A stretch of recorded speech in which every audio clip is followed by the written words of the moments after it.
ஒரு படம் கூட வராத ஒரு மியூசிக் டைரக்டருக்கு 10 படம் கொடுக்கறதுக்கு எல்லாம் ரெடியாக இருக்காங்க.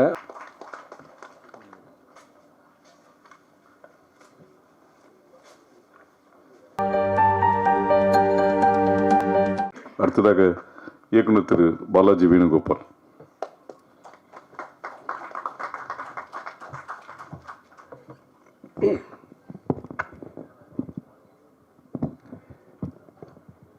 மைக் எனக்கு புதுசு இல்லை, ஏன்னா நான் டெய்லி மைக்கில் பேசுகிறேன். என்னை ஒரு தமிழ் திரைப்படத்தில் ஒரு இயக்குனராக நீங்கள்லாம் அங்கீகரித்து நேத்தியோட 2 வருஷம் ஆயிருக்கு. ஏன்னா லக்கி மேன் ரிலீஸ் ஆனது செப்டம்பர் 1, 2023. ஸோ இன்றைக்கி திருப்பி 2 வருஷம் கழித்து குமார சம்பவம் அப்படின்ற இந்த படத்துக்காக நான் மறுபடியும் உங்கள் முன்னாடி பேசுகிறதுக்கு ரொம்ப சந்தோஷப்படுறேன். ஃபஸ்ட்டு பானிபூரிக்கு நீங்கள் கொடுத்த ஆதரவு ஒரு சின்ன ஒரு வெப் சீரிஸ் தான், அது ஷார்ட் ஃப்ளிக்ஸில் வந்துச்சு. பட் அது என்னமோ படம் மாதிரி எவ்வளோ பேர் ரிவ்யூஸ் எழுதுனீங்க.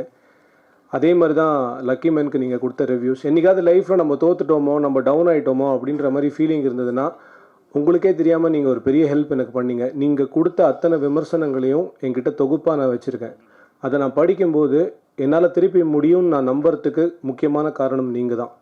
ஸோ ஊக்கம் கொடுத்த ஊடகத்துக்கு என்னுடைய முதற்கண் வணக்கம்.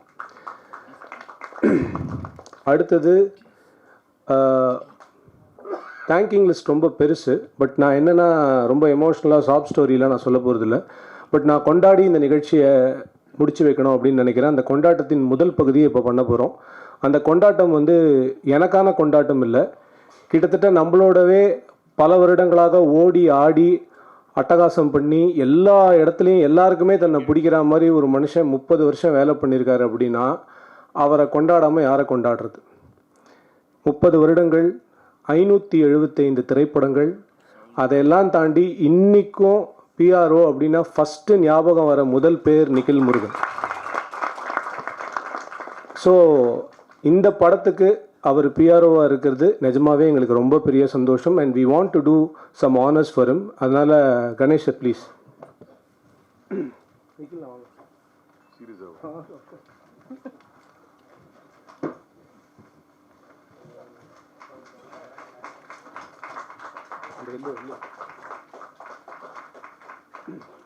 வாங்க.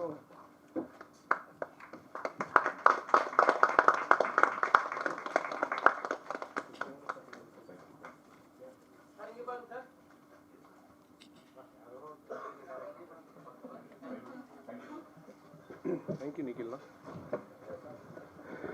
நிக்கில்னா அந்த டப்பாவில் பொண்ணு வச்ச இடத்துல பூவை வைக்கல, பொண்ணையே தான் வச்சுருக்கோம். வீட்டுக்கு போய் பிரித்து பார்க்கவும். ஓகே. அண்ட் குமார சம்பவம். இந்த குமார சம்பவம்னா என்ன அப்படின்னு நிறைய கேள்விகள் இருக்குது. கேள்விகளுக்கான ஒரே விடை என்னென்னா, குமரனுடைய வாழ்க்கையில் நடந்த சம்பவங்கள் தான் இந்த படம். ஸோ அப்படி நீங்கள் எடுத்துக்கலாம். படம் பார்க்கும்போது உங்களுக்கு இது புரியும். அண்ட் இந்த மேடையில் இருக்கிற எல்லாரை பற்றியும் நான் நிறைய பேசணும் அப்படின்னு ரொம்ப ஆசைப்பட்றேன். ஸோ அதனால் ரொம்ப டைம் எடுத்துக்க மாட்டேன். பட் ப்ராபப்ளி கொஞ்சம் டைம் எடுத்துக்கிறதுக்கான ஒரு ஸ்கோப் நான் எடுத்துக்கிறேன். ஃபஸ்ட்டு நான் யார்கிட்டேருந்து ஆரம்பிக்கணும் அப்படின்னா, எல்லோரும் கடைசியாக ப்ரொடியூசரை பற்றி பேசுவாங்க. நான் வந்து ஃபஸ்ட் எடுத்த உடனே ப்ரொடியூசர் பற்றி பேசிடலாம் அப்படின்னு ஒரு ஐடியாவில் இருக்கேன். ஏன்னா குமரன் மூலமாக தான் எனக்கு கணேஷ் சார்லாம் அறிமுகம். ஒரு கதையை சொல்லும்போது ஒரு 2-3 பேர் சேர்ந்து கதை கேட்குறேன். இது ஜென்ரலாக நடக்கிற ப்ராசஸ் தான். அதெல்லாம் பண்ணி முடிச்சதுக்கப்புறம் நான் வந்து உடனே அந்த கதை டேக் ஆஃப் ஆகுது, உடனே ஓகே ஆகுது. அண்ட் கடன்னு ப்ராஜெக்ட் நகர்ந்து போகுது. அண்டு அடுத்தடுத்த கட்டங்களுக்கு இந்த ப்ராஜெக்ட் ரொம்ப வேகமாக போகுது. அப்படின்னும்போது கணேஷருடைய ஒரு முடிவோடைய ஒரு வலிமை என்ன அப்படின்றது எனக்கு ஃபஸ்ட்டு அப்போ தான் புரிஞ்சிச்சு. அப்புறம் என்னென்னா, இந்த ஒர்க் அவுட் பண்ணுறவங்களுக்குலாம் ஒன்று தெரியும்னு நினைக்கிறேன். இன்டர்வல் ட்ரைனிங்னு ஒன்று இருக்கும். அதாவது 10 நிமிஷம் ஓடுவாங்க, 3 நிமிஷம் நடப்பாங்க, 1 நிமிஷம் தவழுவாங்க, திருப்பி ஓடுவாங்க, அந்த மாதிரி. ஸோ எங்கள் ப்ராஜெக்ட் இன்டர்வல் ட்ரைனிங் மாதிரியே நடந்தது. திடீர்னு 10 நாள் பேய் மாதிரி வேகமாக ஓடும், திடீர்னு பார்த்தா சவுண்டே இருக்காது. இப்படிலாம் நடந்துக்கிட்டே இருக்கும். நான் என்னடா இது நல்லா தானே போயிட்டுருக்கு, ஏன் திடீர்னு நிற்குது, ஏன் இப்படி இருக்குது? இந்த மாதிரி எல்லா டைரக்டருக்கும் இருக்கிற அந்த ஒரு சின்ன கலக்கம் இருக்கும். ஏன்னா டைரக்ஷன்றது ஒரு பெரிய ஃப்ளோ. அந்த ஃப்ளோ டிஸ்டர்ப் ஆச்சு அப்படின்னா அதில் எத்தனை விஷயங்களை வந்து நம்மளால் திருப்பி கொண்டு வர முடியும்னு தெரியாதுன்றதை நான் ரொம்ப தீர்மானமாக நம்புகிறேன். அப்புறம் பார்த்தா ரொம்ப தள்ளி போடுறாங்களே அப்படின்னு பார்த்து ரொம்ப நாள் பார்த்துக்கிட்டே இருக்கேன். ஒரு ஸ்டேஜில் எனக்கு எப்படி தோணுச்சுன்னா, தள்ளி போடலான்ற டெசிஷனையே தள்ளி போடுறாங்களே, அந்த லெவலுக்கு இவங்க இருக்காங்கன்ற மாதிரி ஒரு டவுட் எனக்கு இருந்தது. அப்புறம் ஒரு விஷயம் என்னோட கிரிக்கெட் கோச் ரமேஷ் சார் ஒன்று சொல்லி கொடுத்தாரு. அது அவர் சொன்னது எனக்கு ஞாபகம் வந்து அது திடீர்னு ஒரு நாள் ஸ்ட்ரைக் ஆச்சு. என்னென்னா கணேஷ் சார் வந்து இயல்புலேயே இடது கை பழக்கம் இருக்கிற ஒரு மனிதர். ஸோ இந்த இடது கை பழக்கம் இருக்கிறவங்க என்னென்னா அவங்களுடைய அப்ரோச்சே மெத்தாடிக்கலாக இருக்கும். அது நமக்கு ஸ்லோவாக தெரியும். ஆனால் அவங்க ஒரு டெசிஷன் எடுத்தாங்கன்னா உலகமே எதிர்த்து நின்றாலும் அதை பேக் பண்ணுவாங்க, அதில் நிற்பாங்க உறுதியாக அப்படின்னு. ஸோ கணேஷ் சார் உறுதியாக நின்றதுனால மட்டும்தான் இந்த மேடையில் நான் உறுதியாக நின்று பேச முடியுது. So thank you Ganesh sir. நீங்கள் இல்லைன்னா this is not possible. And நான் ஒரு தடவையும் இந்த வானிலை பார்க்கும்போது நம்ம தமிழ்நாடு வெதர்மேன் சொல்லுவார், நுங்கம்பாக்கமில் இவ்வளோ மழை, மீனம்பாக்கமில் இவ்வளோ. எப்போ பாரு நுங்கம்பாக்கத்தில் நிறைய மழை பெஞ்சதே நான் ஃபீல் பண்ணுறேன்னா அதுக்கு ரொம்ப முக்கியமான காரணம் கணேஷ் சார் தான். அவ்வளோ நல்லவரை சத்தியமாக சினிமாவில் கூட காட்ட முடியாது. ஏன்னா இந்த ப்ராஜெக்டை நடந்த டைமில் இப்போ வரைக்கும் யாருக்கும் ஒரு பேமெண்ட் பெண்டிங் அப்படின்றது இல்லை. எல்லாருக்கும் நேரத்துக்கு அவங்களுக்கான சம்பளம், அவங்களுடைய திறமைக்கும் தகுதிக்கும் வாய்ந்த சம்பளம், யார்கிட்டையும் பார்கெயின் கூட பண்ணாமல் அவங்க கேட்குற சம்பளத்தை கொடுக்குற ஒரு எக்ஸ்ட்ராடினரியான முதலாளி.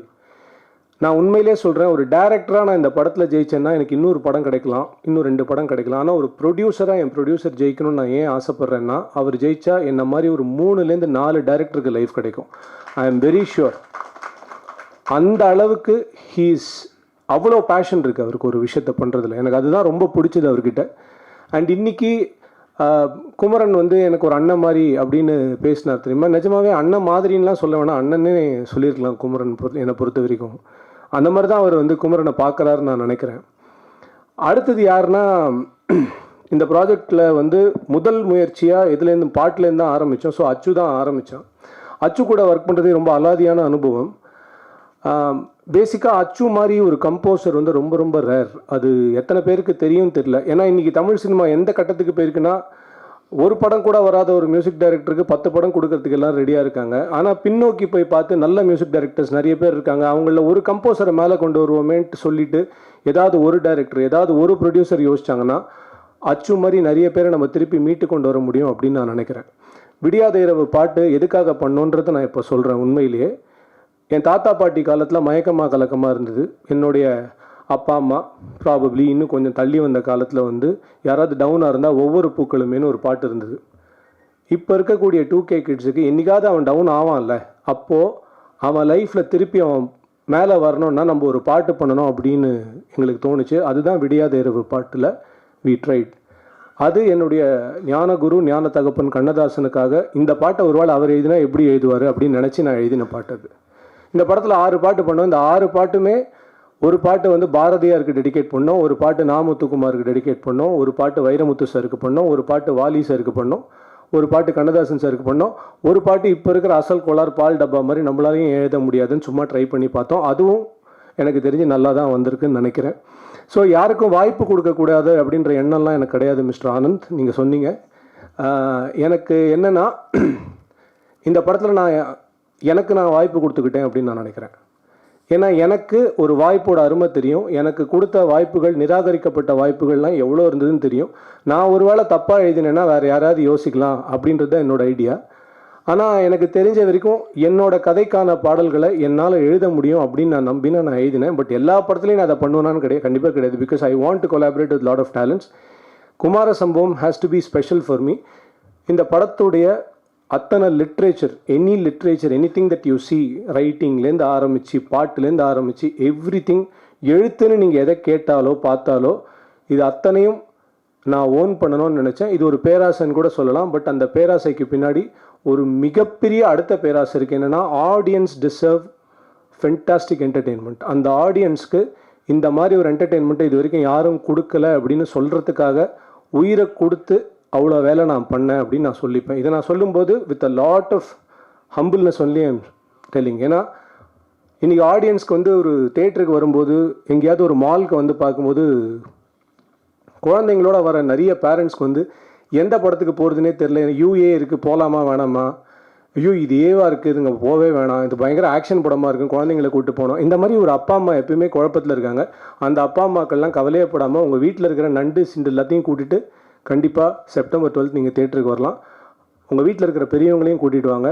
குடும்பமாக இந்த மாதிரி ஒரு படத்தை நீங்கள் என்ஜாய் பண்ணுறதுக்கு you have done something. So அச்சுக்கு அப்புறம் அடுத்தது என்னுடைய டிஓபி ஜெகதீஷ் அண்ட் வாசு. இவங்க 2 பேரும் வந்து எப்படின்னா எங்கள் ப்ராஜெக்ட் ஒரு ஸ்பிரிச்சுவலி எம்பவர்ட் ப்ராஜெக்ட் அப்படின்னு சொல்லுவேன். ஏன்னா நான் ஜெகதீஷை ஜக்கின்னு கூப்பிடுவேன், வாசுவை வாசுதேவ்னு கூப்பிடுவேன். ஸோ யோசிச்சு பார்த்தீங்கன்னா ஜக்கி வாசுதேவ் அப்படின்னு ஒரு பேர் வரும். அவரும் ஒரு பெரிய சத்குரு. ஸோ அவரோட பிளெஸிங் எப்படியோ கூடவே சுற்றிட்டு இருக்கு அப்படின்ற மாதிரி ஒரு ஃபீலிங் இருக்கும். ஆனால் இவங்க 2 பேரும் ரொம்ப அநியாயத்துக்கு நல்லவங்க. சத்தியமாக சொல்கிறேன், அவங்க ஒய்ஃப் கிட்ட நான் ஃபோன் பண்ணி கேட்டால் அவங்க என்ன திட்டினாங்கன்றது எனக்கு தெரியும். என் எதிர்க்க எதையுமே காட்ட மாட்டாங்க. ஆனால் நான் சொன்ன எல்லாத்தையும் பண்ணாங்க, சொன்னதுக்கு மேலேயும் பண்ணாங்க. ஸோ அவங்களுக்கு நான் எந்த விதத்துலேயும் நன்றி கைமாறுலாம் நான் எதுவுமே சம்பளம் கொடுத்தோம், அது எல்லாருமே கொடுக்குறது தான். பட் அதுக்கு மீறி நான் என்ன கொடுக்க முடியும்னு தெரியல. But I think I have given them some showreel. So இந்த மாதிரி 2 திறமையாளர்களெல்லாம் யூஸ் பண்ணணும் இண்டஸ்ட்ரி அப்படின்னு தான் நான் நினைக்கிறேன். அண்ட் ஜெகதீஷ் எனக்கு ஒரு பெரிய இன்ஸ்பிரேஷன். உடனே அவன் தன்னோட பெரிய ஆள்னு நினச்சிப்பான், அதெல்லாம் கிடையாது. லாங் ஹேர் வளர்க்குறதுல எனக்கு அவன் ஒரு இன்ஸ்பிரேஷன், அவ்வளோதான். அவனை பார்த்து தான் நான் வளர்க்க ஆரம்பித்தேன். நீ ரொம்ப பெருசாக ஆடாது, ஓகே ஓகே. அதுக்கப்புறம் என்னென்னா அடுத்தது வந்து வாசு ஒரு வித்தியாசமான கேரக்டர். படம் முடிஞ்சு ரொம்ப நாள் அப்படி போயிட்டுருக்கு, போஸ்ட் ப்ரொடக்ஷன்லாம் முடிஞ்சதுக்கப்புறம் நானே வாசுக்கு ஃபோன் பண்ணி, டேய் என்ன நடக்குதுன்னு கேட்டியாடா? இல்லை சார், நீங்களே சங்கடமாக இருப்பீங்க, நான் எதுக்கு சார் பேசி உங்களை இன்னும் சங்கடப்படுத்தணும். அதாவது அவனே முடிவு பண்ணிவிடுவான், நான் சங்கடமாக இருப்பேன், நான் டிப்ரெஷனில் இருப்பேன், நான் ஏதாவது சைக்கியாட்ரிஸ்ட் கிட்ட போய்ட்டு எல்லாம் அவரே முடிவு பண்ணிடுவார். அப்புறம் நான் எதுக்கு முடிவு பண்ணுன்ற மாதிரி இருக்கும். அப்புறம் வந்து ரொம்ப பாசக்கார ஒரு கேரக்டர் வாசு. எனக்கு ரொம்ப பிடிக்கும் வாசு. அப்போ அந்த ஒரு விஷயம், அந்த ஊர் பாசம்னுவாங்கள்ல, அதுதான் வாசு. அடுத்தது மதன் லக்கிமேன்லேருந்து என் கூட ஒர்க் பண்ணுறான். ஸோ லக்கிமேன்லேருந்து டெக்னிக்கலி அவன் சொன்னதை வச்சு பார்க்கும்போது என்கிட்ட திட்டு வாங்கிட்டு இருக்கான். ஆனால் நான் என்ன சொல்கிறேன் அப்படின்னா, எனக்கு யாரை நல்லா வேலை செய்யாதவங்க வேலை செய்யலை அப்படின்னா நான் என்றைக்குமே எனக்கு கோவமே வராது. ஏன்னா அவங்களால அவ்வளோதான் பண்ண முடியும் அப்படின்னு. ஆனால் நல்லா வேலை செய்கிறவங்க தப்பு பண்ணால் தான் நம்ம எல்லாருக்குமே கோவம் வரும். மதனோட டீமும் எக்ஸ்ட்ராடினரியாக வேலை செய்கிறவங்க. அவங்க ஏதாவது ஒரு சின்ன தப்பு பண்ணால் கூட எனக்கு கோவம் வரும். அந்த குவாலிட்டியை அவங்க மெயின்டைன் பண்ணலைன்னா தான் எனக்கு கோவம் வரும் அப்படின்றத நான் சொல்லிக்கிறேன். உடனே ப்ரெஸ் மீடியா எதிர்க்க என்னை கோவக்காரன் அப்படின்னு சொல்லி மதன் கேரக்டர் அசாசினேட் பண்ணிட்டான் அப்படின்னு தயவு செஞ்சு தம்ப்நெயில்லாம் போட்டுறாதீங்க. நான் மதனை பற்றி உங்களுக்கு ஒரு விஷயம் சொல்லணும்னு நினைக்கிறேன். என் வாழ்க்கையில் மதன் ரொம்ப முக்கியமான மனிதன். லக்கிமேன் ரிலீஸ் ஆகி ஒரு 10 படம் ரிலீஸ் ஆன நாளில் தான் லக்கிமேன் ரிலீஸ் ஆச்சு. அப்போ தேட்டர்கள் கிடைக்கல, there are so many issues that happen. அதுக்கப்புறம் ஓடிடியில் வந்து மிகப்பெரிய லெவலில் அந்த படம் பேசப்பட்டது. இது எல்லாமே நடக்கும்போது அந்த படத்தில் ஒர்க் பண்ண நிறைய பேர் என் கூட அதுக்கப்புறம் தொடர்புலே யாருமே பேசல. ஒரு படம் ரிலீஸ் ஆகிடுச்சுன்னா நிறைய பேர் காணாமல் போயிடுவாங்க. ஆனால் நான் உடஞ்சிடக்கூடாதுன்னு டெய்லி எனக்கு ஃபோன் பண்ணி, சார் பாருங்கள் சார், இது சூப்பராக வந்திருக்கு பாருங்கள் சார், இவன் என்ன ரிவ்யூ போட்டிருக்கான் பாருங்கள் சார். டெய்லி இருக்கிறது எதுக்கு ஒரு editor of a film should do this அப்படின்னு ஒன்று இருக்குது, அதுவும் எனக்கு. ஸோ அந்த மாதிரி நான் உடஞ்சிடக்கூடாது அப்படின்னு சொல்லிட்டு என்னை ஹோல்ட் பண்ண ஒரு எக்ஸ்ட்ராடினரி ஹியூமன் பீயிங் மதனோடைய அசிஸ்டன்ட்ஸ் வந்து என் அசிஸ்டன்ட்ஸை விட நான் ஒரு படி மேலே அவங்கள பார்ப்பேன். ஏன்னா எனக்காக உயிரை கொடுப்பாங்க லிட்ரலாக. அதுதான் அவங்கக்கிட்ட நான் ரொம்ப பிடிச்ச விஷயம். விநாயகம், அப்புறம் பிரணாத், தமிழ், இவங்க எல்லாமே மதனோட அசிஸ்டன்ஸ் கிடையாது, என்னோட அசிஸ்டன்ஸ் மாதிரி தான் நான் ட்ரீட் பண்ணுவேன். அதனால் கொஞ்சம் எக்ஸ்ட்ராவாக திட்டுவேன். அதனால் அதை பற்றி அவங்களும் கவலைப்பட மாட்டாங்க. பட் நான் ஒரு விஷயம் மட்டும் சொல்லுவேன், யார் என்னை விட்டு போனாலும் என்ன பண்ணாலும் I can guarantee that Madan டெஃபினட்டாக என் கூட இருப்பான். ஏன்னா எனக்கு அந்த நம்பிக்கை மதன் மேலே என்றைக்குமே இருக்குது. அதுதான் நான் மதன் மேலே காட்டக்கூடிய ஒரு மிகப்பெரிய லவ்னு நினைக்கிறேன். அடுத்தது என்னுடைய இந்த ஸ்டைலிஸ்ட் நந்தினி வரல. நந்தினியும் அவங்க கூட அகல்யான்னு ஒரு பொண்ணு இருக்கும். ஸோ இவங்க எப்படின்னா, எனக்கு ஏதாவது ஒரு ரெக்குவயர்மெண்ட் வேணுன்னா எப்படியாவது கொண்டு வந்துடணும் அப்படின்னு நினைப்பாங்க. ஒரு நாள் காலைல ஒரு 7:30 மணிக்கு டாக்டர் கோட் ஒன்று விட்டுட்டாங்க. எங்கே அப்படின்னு கேட்குறேன், இன்னும் 15 நிமிஷத்தில் ஷார்ட் அப்படின்னு. என்ன நடக்குதுன்னு தெரியல. ஓரமாக பார்த்தா பேசிகிட்டு இருக்காங்க 2 பேரும். இங்கே பக்கத்தில் ஒரு கிளினிக் இருக்குது, அவங்க திறக்கிறதுக்கு 8 மணி ஆகும், அதுக்கு முன்னாடி போய்ட்டு நம்ம யார்கிட்டயே கேட்டு அந்த கோட்டை மட்டும் வாங்கிட்டு வந்துடலாம். பேசிக்காக திருடுறதுக்கு பிளான் போட்டுட்ருக்காங்க. அந்த லெவலுக்கு எனக்காக ஓடினவங்க அவங்க. இந்த படத்தில் இவ்வளோ அழகாக குமரனையும் பாயலையும் ப்ரெசென்ட் பண்ணாங்கன்னா அதுக்கு காரணம் அவங்க 2 பேர் தான். ஸோ அவங்களுக்கு என்னுடைய தேங்க்ஸ். அண்ட் இந்த படத்துடைய காஸ்டிங் மிகப்பெரிய அளவில் அமைஞ்சிச்சுக்கு என்னுடைய costing director Varsha was a blessing in disguise. இந்த படத்தில் நான் எதிரே பார்க்காத நிறைய பேரை காஸ்ட் பண்ணது வர்ஷா தான். So thank you Varsha, you are so fantastic for me and for this film also. Thank you. வருஷாலாம் முடிச்சு இதுக்கப்புறம் நான் வேறு யாரையாவது விட்டுட்டேன்னா அதுக்கப்புறம் போஸ்ட் ப்ரொடக்ஷனில் ரொம்ப முக்கியமான area sound. Uday sir team வந்து எனக்கு எப்படின்னா என்னோடய வீடு மாதிரி ஆயிடுச்சு. எத்தனை தடவை நாங்கள் வந்து இந்த படத்தை எவ்வளோ வெர்ஷன்ஸ் நாங்கள் வந்து எடிட் பண்ணி என்னென்னலாம் பண்ணாலும் இந்த படத்துடைய சவுண்டுக்காக ஒரு வேலை நடக்கணும். அந்த சவுண்டு வேலையை ரொம்ப அதாவது ஒரு சுணக்கம் இல்லாமல் பண்ணணும் அப்படின்வாங்களே, அதை வந்து Uday sir team, especially Saravanan, Ranjith எஃப்எக்ஸில் இவங்க எல்லாருமே எனக்காக என்னமோ தெரில என்ன ஒரு அவங்க ஃபேமிலி மாதிரியே என்னை ட்ரீட் பண்ணுவாங்க. அது என்னால் புரிஞ்சிக்க முடியும். உரிமையாக பேசுவாங்க, சண்டை போடுவாங்க, என் கூட சாப்பிடுவாங்க, வாங்க எல்லாரும் சேர்ந்து டீ குடிக்க போகலான்னு. இந்த மாதிரி தான் எங்களுக்குள்ள ஒரு ரிலேஷன்ஷிப் இருக்குது. And thank you Uday sir, Saravanan and Ranjith. இதை தவிர என்னுடைய அசிஸ்டன்ட் டைரக்டர்ஸ் இருக்காங்க. இந்த அசிஸ்டன்ட் டைரக்டர்ஸ் வந்து தீபக் என் கூட லக்கி மேன்லேருந்தே ஒர்க் பண்ணாங்க, கோ டைரக்டர். இந்த படத்துலையும் கோ டைரக்டர் வேலு சார். அதுக்கப்புறம் கோகுல், விவேக், சந்தோஷ். அதுக்கப்புறம் என்னுடைய போஸ்ட் ப்ரொடக்ஷன் ஃபுல்லாக பார்த்துக்கிட்ட ஆதித்யா. ஸோ இவங்க எல்லாருக்குமே என்னுடைய தேங்க்ஸ். அண்டு கடைசியாக வந்தார் விநாயக் மகாதேவ் மாதிரி கண்ணன் ஒருத்தன் இருக்கான். கண்ணன்னு பேர் சொன்னாலே என் டீம் குதூகலம் ஆகிடுவாங்க. ஏன்னா கண்ணன் அந்த மாதிரி தான். ஒரு டேரக்டரை, ஒரு அசிஸ்டன்ட் டைரக்டர்ஸ் குருவாக பார்ப்பான், இல்லை வந்து கடுப்பாக கூட பார்ப்பான், இதை வேணால் வச்சுக்கலாம். ஆனால் கண்ணன் என்னை எப்படி பார்த்தான் அப்படின்னா, என்னை புக் மை ஷோவாக பார்ப்பான். ஏதாவது ஒரு பெரிய படம் ரிலீஸ் ஆனால் முன்னாடி நாள் கண்ணன் சார் எனக்கு டிக்கெட் போட்டு அனுப்பிச்சிருங்க சார், டேய் வேறு எதுவுமே கேட்க மாட்டேடா அப்படின்னு. ஆனால் கண்ணன் ஒரு பியூட்டிஃபுல் ஹியூமன் பீயிங். இருக்கிறதுலே மோஸ்ட் இன்ஃப்ளூயன்ஷியல் இந்த ரூமில் யாருன்னு கேட்டால் கண்ணன் மட்டும் தான். நீங்கள் எந்த ஏரியாவுக்கு கண்ணனை கூப்பிட்டு போனாலும் அந்த ஏரியாவில் யாராவது ஒருத்தர் கண்ணா எப்படி இருக்கு அப்படின்னு கேட்பாங்க. எங்கே லொக்கேஷன் பார்க்க போனாலும் கண்ணனுக்கு தெரிஞ்சவங்க யாராவது ஒருத்தர் இருக்காங்க. எப்படின்னே தெரில, எனக்கு தெரிஞ்சு கலியுக கண்ணனாகவே அவன் இருக்கான்.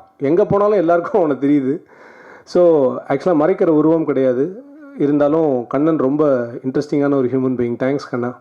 ஸோ என் அசிஸ்டன்ட் டைரக்டர்ஸ் முடிச்சாச்சு. இந்த ப்ராஜெக்ட்டுக்கு 2 ஏஞ்சல்ஸ் நான் சொல்லுவேன், கார்டியன் ஏஞ்சல்ஸ் அப்படின்னு. ஒன்று Ravi sir, is my man Friday. நான் from my heart I am telling you, நான் ஒரு டிப்பிக்கல் ஃபயர் அண்ட் ஐஸ் தான். எனக்கு கோவம் வரும், உடனே போயிடும். ஆனால் நான் கோவப்பட்டால் சாரி கேட்டுடுவேன். நான் இந்த மாதிரி தான். ஏன்னா நான் ஒரு க்ரியேஷனில் இருக்கும்போது நான் இப்படி தான் இருப்பேன். சாதாரண டைம்லலாம் நான் இப்படி இருக்க மாட்டேன். பட் எத்தனையோ விஷயங்கள் வந்து ரவி சார் எனக்காக ஹேண்டில் பண்ணது வந்து எக்ஸ்ட்ராடினரி. அந்த மாதிரி எனக்கு ரவி சார் அளவுக்கு ஒரு விஷயத்தில் ஒரு தொலைநோக்கு இருந்ததுன்னா நான் ரொம்ப பெட்டராக இருந்திருப்பேன்னு நிறைய தடவை தோணும். அவர் எல்லாத்தையுமே ரொம்ப சாதாரணமாக சொல்லுவார். இந்தியாவுக்கும் பாகிஸ்தானுக்கும் போர் அப்படின்னு, அதை விடுங்க, இவன் 10 பாம் போடும், அவன் 10 பாம் போடும், முடிஞ்சிருச்சுங்க, 3 நாளில் முடிஞ்சிருங்க, வாங்க வேலையை பார்ப்போம். நேஷ்னல் லெவலில் ஒரு த்ரெட் இருந்தால் கூட தலைவன் கவலையே பட மாட்டார். எல்லாத்தையும் சாதாரணமாக ஹேண்டில் பண்ணுவார். அந்த ஒரு விஷயம் வந்து இந்த மாதிரி ஒரு ப்ராஜெக்ட்டுக்கு ரொம்ப தேவை. So thanks Ravi sir, I really love you. And அடுத்தது ரவி சார் கிட்ட வந்து என்ன பெரிய விஷயம்னா, நீங்கள் எந்த பிரச்சனையை கொண்டு போனாலும் ஒரு சொல்யூஷன் கொடுப்பாரு. நான் இப்போ அடுத்து சொல்ல போகிறோம், நீங்கள் எந்த சொல்யூஷன் கொண்டு போனாலும் ஒரு பிரச்சனையை கொடுப்பாரு. அதுதான் என் தலைவன் ஸ்ரீனி. ஸோ நாங்கள் 2 பேர் மதன் சொன்ன மாதிரி டிப்பிக்கல் டாம் அண்ட் ஜெரி. ஆனால் நான் சொல்கிறேன், ஸ்ரீனி சார் வந்து இல்லைன்னா உண்மையிலே இந்த ப்ராஜெக்டுடைய முன்னெடுப்பு வந்து இன்னும் கொஞ்சம் ஸ்லோவாக இருக்கும் அப்படின்னு நான் சொல்லுவேன். ஏன்னா எத்தனையோ இடங்களில் ஸ்ரீனி சார் இந்த ப்ராஜெக்டுக்காக அவ்வளோ வேலை பண்ணியிருக்காரு. அவர் வந்து டெய்லி அவர் கூட காலையில் பேசலை அப்படின்னா எனக்கு வந்து பொழுதே போகாது. ஏதாவது ஒரு விஷயம் நாங்கள் பேசுவோம், அவர் ஏதாவது ஒன்று சொல்லுவார், நான் ஏதாவது ஒன்று சொல்லுவேன். அவர் கூட சண்டை போடலன்னா அந்த மீட்டிங் முடிஞ்ச மாதிரி இருக்காது. ஒரு நல்ல விருந்தோட எண்டில் பீடா போடுற மாதிரி நானும் ஸ்ரீனி சார் சண்டை போட்டோன்னா அந்த டீம் மீட்டிங் நல்லா இருக்குது அப்படின்னு அர்த்தம், எங்கள் டீமை பொறுத்த வரைக்கும்.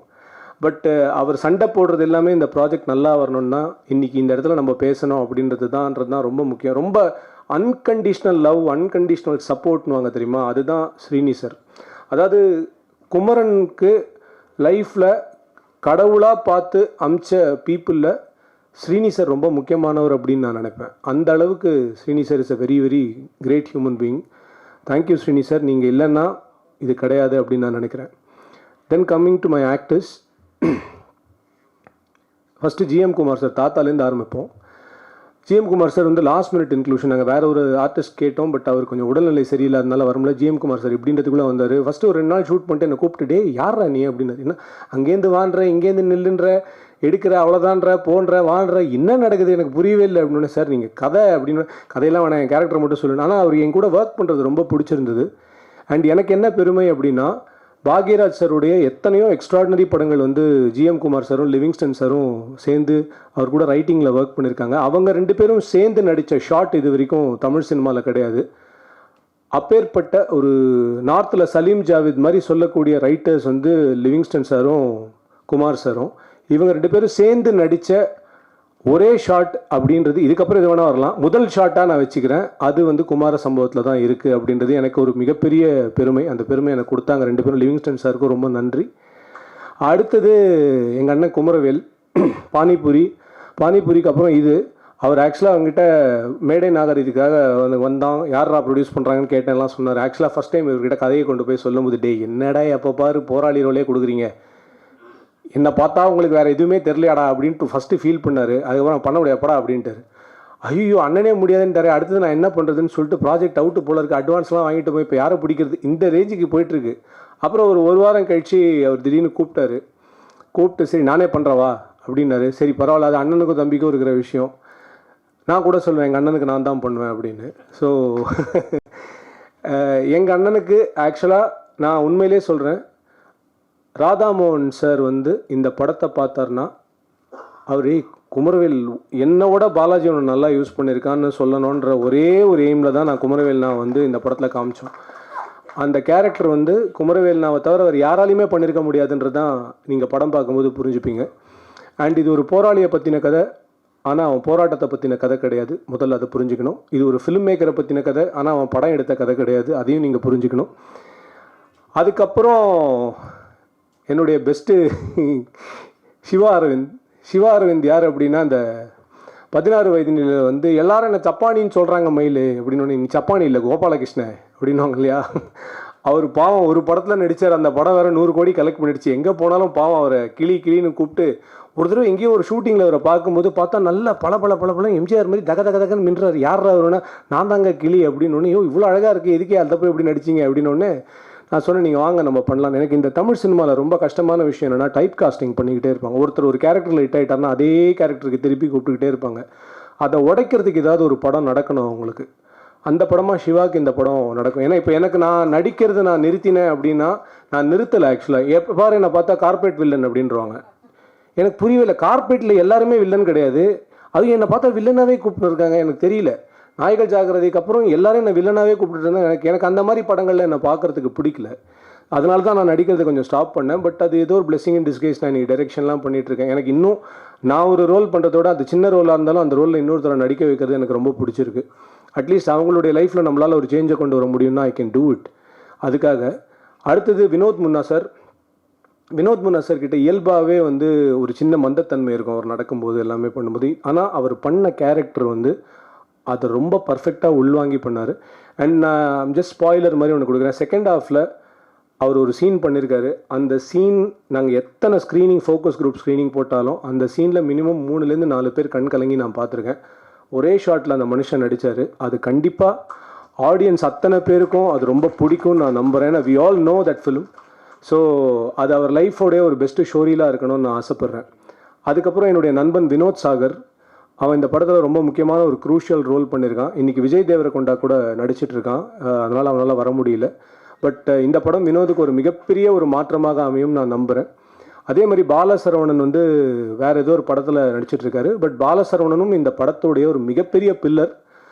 ஒரு படத்தில் பாலா இருந்தால் அந்த படத்தில் பாலா ஏதாவது ஒரு பண்ணுவார் அப்படின்னு ஆடியன்ஸ் யோசிக்கிற லெவலுக்கு பாலாக்கு இன்றைக்கி வந்து அந்த ஒரு பெரிய விஷயத்தை க்ரியேட் பண்ணி வச்சுருக்காரு. ஸோ பாலா இந்த படத்துலையும் அதை பண்ணியிருக்காரு. ரொம்ப சந்தோஷமாக இருந்தது பாலா கூட டேரக்டர்ஸ் ஆக்டர். அண்ட் ரொம்ப it's a blessing to work with Bala kind of an artist. And இவங்க 2 பேரும் ப்ரொமோஷனுக்கு வரல. ஸோ அதனால் இவங்க மேலே எனக்கு எந்தவித கோவமோ காழ்ப்புணர்ச்சியோ அதெல்லாம் கிடையாது. என்னுடைய 2, 3, 4, 5, 7th 8th ஃபிலிமில் நான் அவங்கள யூஸ் பண்ணிப்பேன். ஸோ ஒரு வேளை நடுவில் யூஸ் பண்ண வேண்டியிருந்ததுன்னா வேறு வழி இல்லாமல் அவங்கள வச்சு முதல்ல ப்ரமோஷனை ஷூட் பண்ணிட்டு அப்புறம் படத்தை ஷூட் பண்ணிக்கலாம் அப்படின்ற முடிவில் இருக்கேன். இந்த வீடியோ அவங்க பார்ப்பாங்க. ஸோ அவங்கக்கிட்ட டைரெக்டாக நான் இதை சொல்லிக்கிறேன். But I love them both with conditions apply அப்படின்னு போட்டுக்கலாம். ஸோ அவங்க 2 பேரும் ரொம்ப இம்பார்ட்டண்ட்.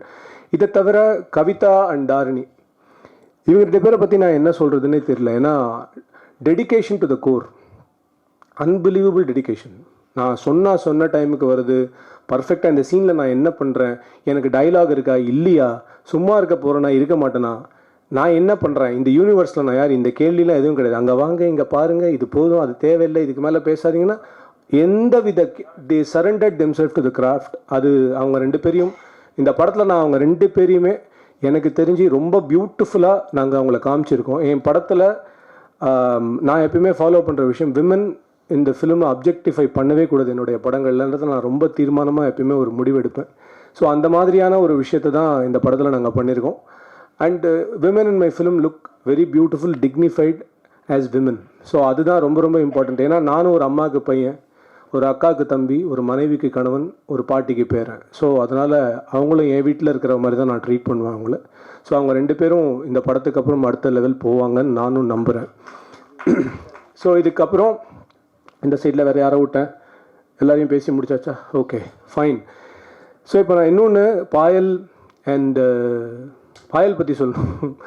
வர்ஷா தான் பாயலை இன்ட்ரடியூஸ் பண்ணாங்க. பாயல் கிட்ட எனக்கு ரொம்ப பிடிச்ச விஷயம் என்னென்னா, லாங்குவேஜே தெரியாமல் நாங்கள் பாட்டுக்கு ஆடிஷனுக்கு ஏதாவது ஸ்கிரிப்ட் அனுப்பணும் அப்படின்னா நான் ஸ்கிரிப்டை கொடுக்குற லெவலுக்கு எனக்கு வந்து தைரியம் இல்லை. அதனால் நான் என்ன பண்ணேன்னா, நான் வந்து வேலி மேலே வேட்டி விழுந்தாலும் வேட்டி மேலே வேலி விழுந்தாலும் கிழிய போகிறது என்னமோ வேட்டி தான்ற மாதிரி ஏதோ ஒரு டைலாக் எழுதி கொடுத்து இந்த பொண்ணை அதை ரொம்ப சீரியஸாக ஆடிஷன் எடுத்து பியூட்டிஃபுல்லாக பண்ணி அமைச்சா. நான் எனக்கு மோர் தென் எனிதிங் எல்ஸ் பாயலோடைய அட்டென்ஷன் டுவர்ட்ஸ் த கிராஃப்ட் எனக்கு ரொம்ப பிடிச்சது.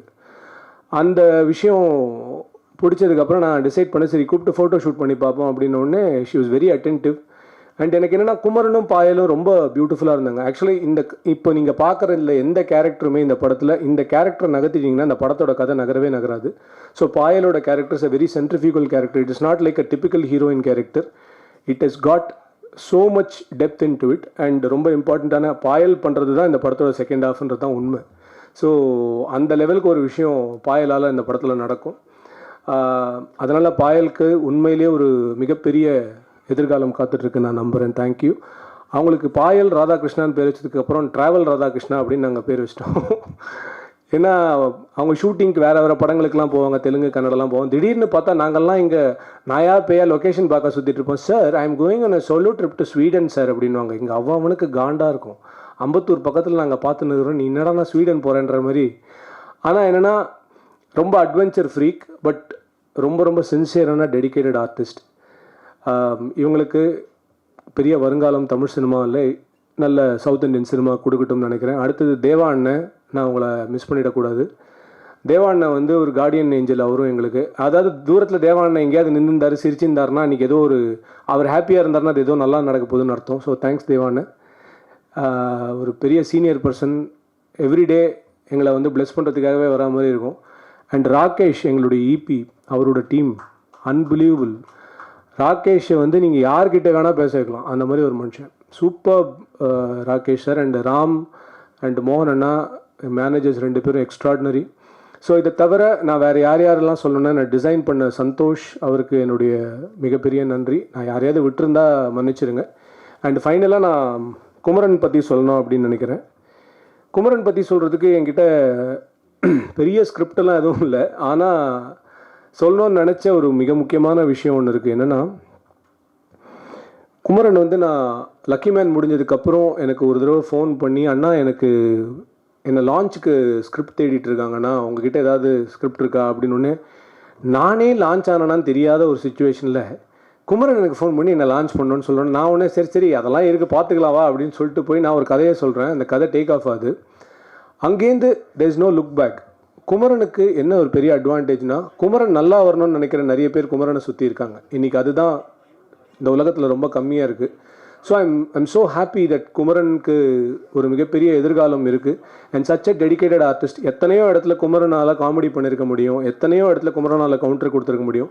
ஆனால் கிராஃப்டை முன்னாடி வச்சுட்டு தன்னுடைய கேரக்டரை பின்னோக்கி கொண்டு போகிறது, அவனால தான் இந்த படமே அசம்பிள் ஆனாலும், எனக்கு ஒரு 4 பாட்டு வைங்க 2 ஃபைட் வைங்கன்னு சொல்கிறதுக்கு வாய்ப்புகள் இருந்தாலும் எதுவுமே சொல்லாமல் ஒரு complete surrender to the craft அப்படின்றது வந்து குமரனால் பண்ண முடியும். நான் பெரிய நடிகருக்கும் உயர்ந்த நடிகருக்கும் ஒரு வித்தியாசம் படித்தேன் ஒரு இடத்துல. என்னடா பெரிய நடிகர் யாருன்னா, பெரிய பெரிய சம்பளங்கள், பெரிய ப்ராஜெக்ட், பெரிய டைரக்டர்ஸ், பெரிய மியூசிக் டைரக்டர்ஸ், இப்படி படம் பண்ணுறது, அதுதான் பெரிய நடிகர்களுடைய வேலை அப்படின்னு படித்தேன். ஆனால் உயர்ந்த நடிகன் யார் அப்படின்னா, ஒரு கதையில் தன்னுடைய கேரக்டர் என்னவோ அந்த கேரக்டருக்காக தன்னை எந்த கேள்வியும் கேட்காம ஒப்படைக்கிறதுன்னு. அந்த வகையில் பார்த்தா குமரன் ஒரு மிக உயர்ந்த நடிகன் அப்படின்னு நான் நினைப்பேன். ஏன்னா வருங்காலம் குமரனை வந்து இன்னும் பெருசாக கொண்டாடணும். அதுக்கான எல்லா விஷயமும் குமரன் கிட்ட இருக்குது. நான் குமரன் கிட்ட சாரி ஒன்றே தான் கேட்பேன். எனக்கு குமரனோட டான்ஸ் ரொம்ப பிடிக்கும். குமரனோட ஃபேன்ஸுக்கும் குமரனோட டான்ஸ் ரொம்ப பிடிக்கும். இந்த படத்தில் அதை வைக்கிறதுக்கான ஒரு ஸ்பேஸ் இருந்து வைக்க முடியாமலாம் இல்லை. நான் வைக்கிறேன்னு சொல்லி குமரன் இல்லைனா இந்த படத்தை நம்ம வந்து டிஸ்டார்ட் பண்ண வேணாம், நம்ம அதை பண்ண வேணான்னு சொன்ன அந்த பெருந்தன்மை குமரனுக்கு. தனக்கு எது ரொம்ப பெஸ்ட்டாக வருமோ அதையே ஒருத்தன் ஒரு படத்துக்காக வேண்டாம் இந்த படம் நல்லா வரணும்னு தூக்கி போடுறானோ, அந்த மனசு, அந்த ரினவுன்சிங் மனசு வந்து அவனை அடுத்தடுத்த கட்டங்களுக்கு ரொம்ப பெருசாக கொண்டு போகும் அப்படின்னு நான் நினைக்கிறேன். அண்ட் ஃபைனலி ப்ரெஸ் அண்ட் மீடியாவுக்கு என்னுடைய ஒரே வேண்டுகோள், இந்த படத்துக்கு நான் திரை முயற்சின்னு ஏன் போட்டேன்னா, நான் லக்கி மேனுக்கே இதை போடணும்னு நினச்சேன், அது போட முடியல. என்னை பொறுத்த வரைக்கும் இது ஒரு முயற்சி அப்படின்னு ஏன் போடுறோம் அப்படின்னா, ரொம்ப சிம்பிள் தான். நான் சினிமா எடுக்கணும்லாம் என் வாழ்க்கையில் வரல. நான் என் வாழ்க்கையில் நடந்த எல்லாமே எனக்கு வந்து என் வாழ்க்கையில் நடந்த சம்பவங்கள் எல்லாமே அதிசயமான சம்பவங்களாக இருக்குது. நான் ஒரு ஃபினான்ஸ் ப்ரொஃபஷனல் ஆக வேண்டியவன் கடைசியில் டைரக்டர் ஆகி கிட்டத்தட்ட ரேடியோ ஜாக்கி என்னென்னமோ நடந்திருக்கு என் வாழ்க்கையில்.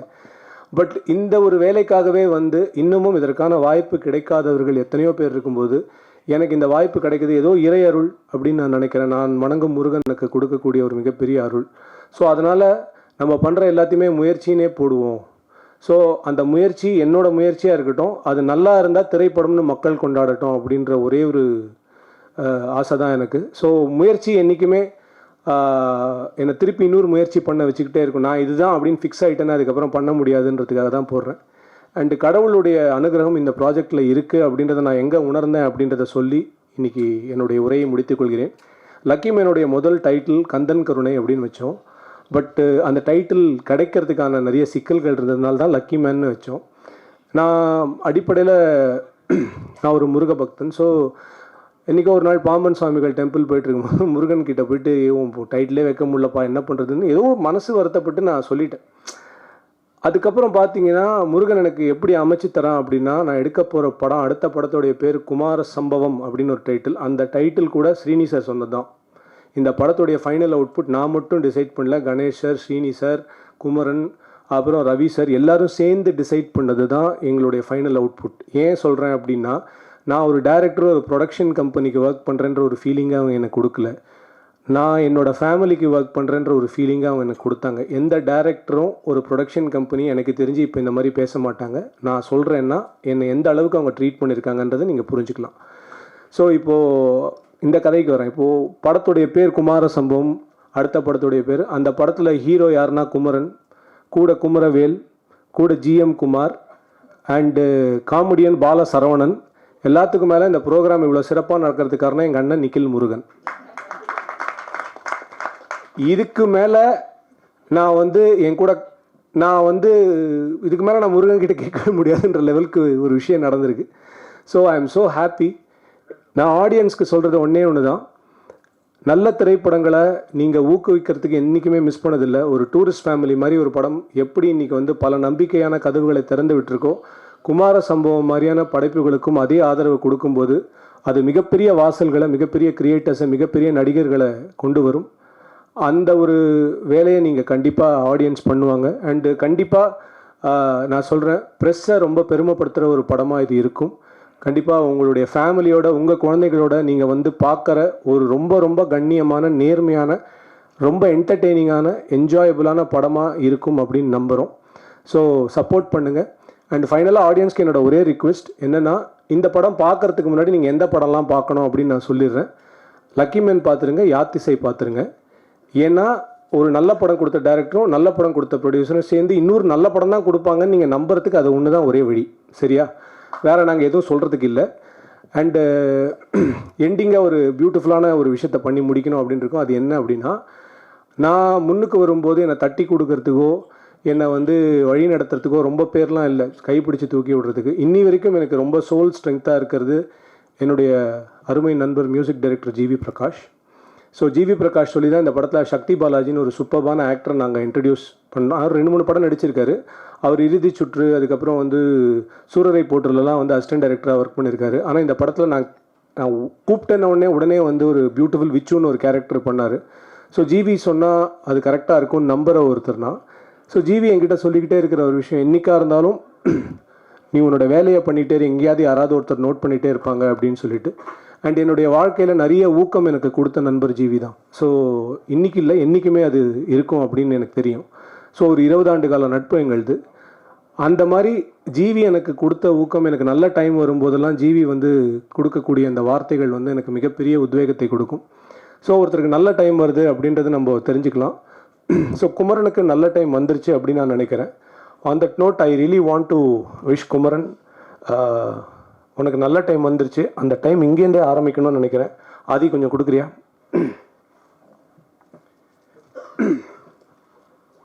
So with all love and affection Kumaran.